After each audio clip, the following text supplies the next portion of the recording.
Hey learners, have you ever written a story, drawn something cool, or made a video you were proud of? Guess what? Those creations are automatically protected by something called copyright. In this presentation, we're going to cover what that really means. Copyright isn't just some boring legal concept.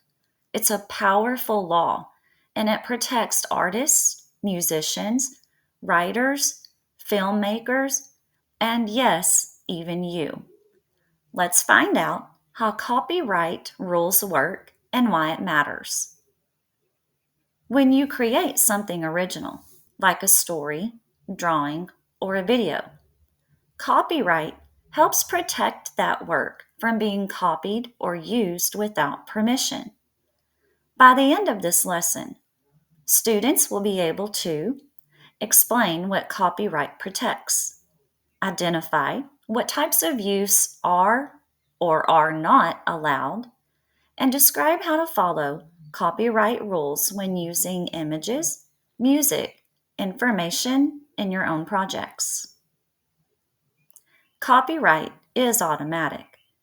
As soon as someone creates something original, like a piece of writing, artwork, music, or a video, it is protected by copyright law.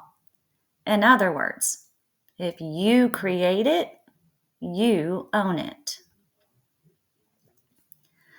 Copyright protects many kinds of creative work.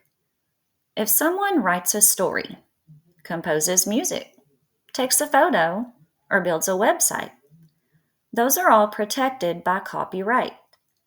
It doesn't matter if it's in print, if it's digital, or if it's posted online.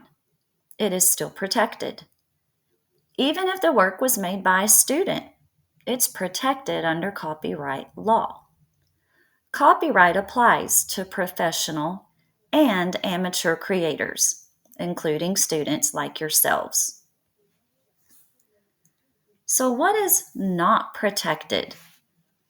Copyright does not protect facts or general ideas.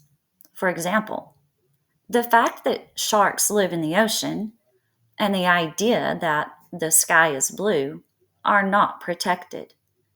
Titles, names, and short phrases usually are not protected either. And some works have fallen into the public domain. This means they are no longer protected by copyright and they are free to use. But just because something is on the internet does not mean it is public domain. You should always check. Copyright infringement. When you use someone else's copyrighted work without permission, that is called copyright infringement, and it's illegal, even in school. If you copy an image from the internet and paste it into a presentation without giving credit or without permission, you are breaking copyright law.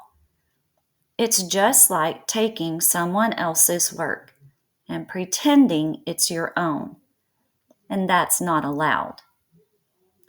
Some examples of copyright infringement that students like you might accidentally do are finding a picture on Google and adding it to a slideshow without giving credit, using your favorite song in a music video or a school video without asking, copying text from a website, pasting it into an assignment, and pretending you wrote it, and downloading music, movies, or games from sites that don't have permission.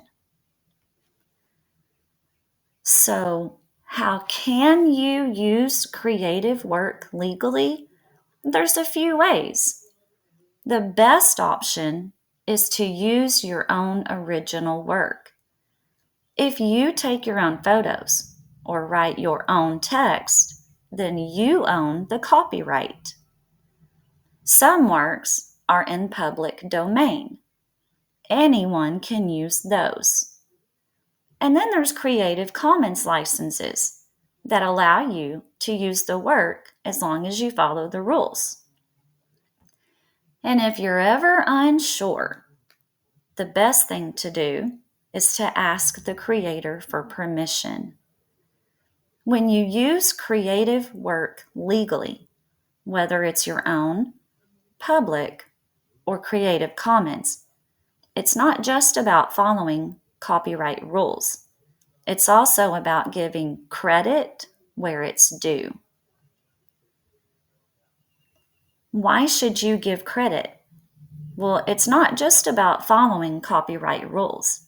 It's about respecting the hard work of others. When you use someone else's work, you're saying that you see the value in what was created. So when you give credit, you help your teacher, classmates, or anyone else know where your information came from. This makes your work more trustworthy and shows that you're being honest about your sources. For example, the photo that's on this slide, it was taken by Colin Baker. By mentioning his name, we're recognizing him as the creator, which is the right thing to do. Remember, giving credit is always a good habit, whether it's a photo, an idea, or a piece of writing.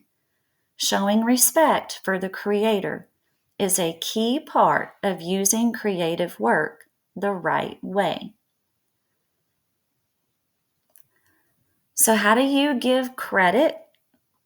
You cite your sources. This is called a citation. To cite a source, you include the name of the author or the creator, the title of the content or the image, where you found the content, where it was shared, published, or created, and when. For example, Carla Moeller is the author of Boundless Biomes. The source came from ASU's Ask a Biologist. It was published July 19, 2013. And because this came from a website, the URL is included.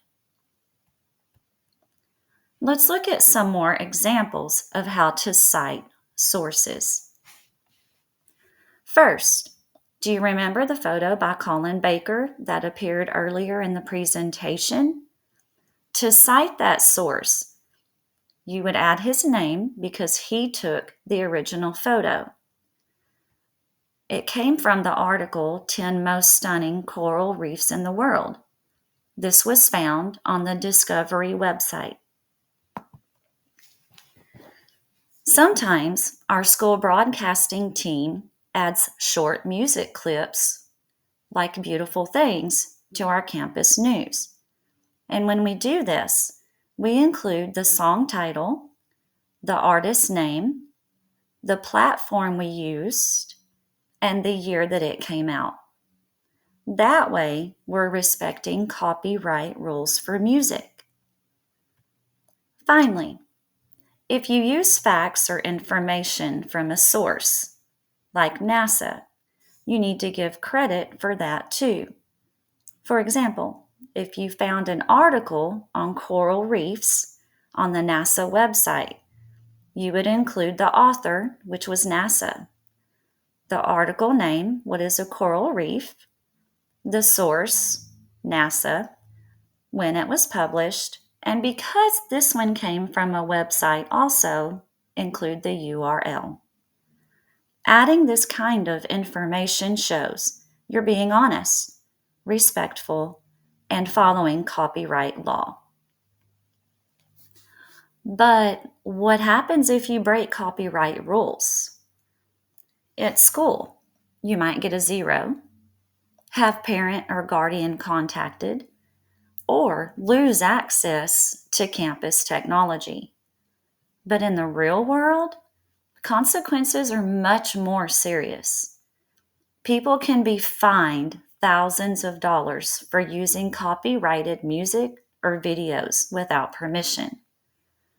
Websites could take down the work, and in some cases, there can even be legal actions.